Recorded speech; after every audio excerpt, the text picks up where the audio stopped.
اعوذ باللہ من الشیطان الرجیم، بسم اللہ الرحمن الرحیم۔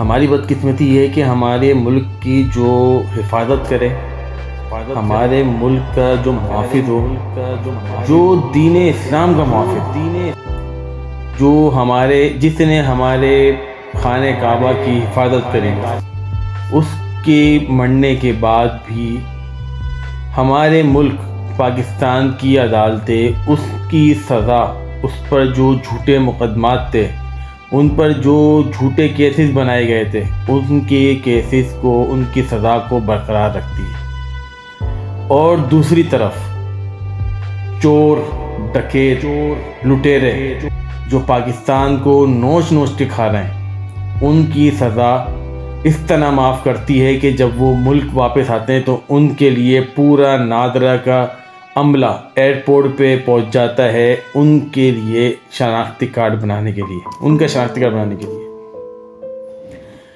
اور ہمارے کرپٹ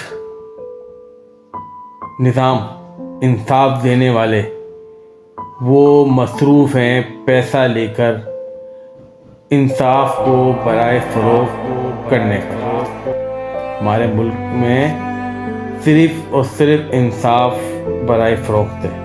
میں بات کر رہا ہوں ہمارے محسن پاکستان، ہمارے پیارے محب وطن مرحوم جنرل پرویز مشرف صاحب۔ آپ نے دیکھا ہوگا کہ کورٹ نے آج ان کے انتقال کو تقریباً 1 سال ہونے والا ہے، کورٹ نے آج بھی ان کی سزا کو برقرار رکھا ہوا ہے۔ یہ ہے ہمارا ملک۔ اللہ ہمارے ملک کی حفاظت کرے۔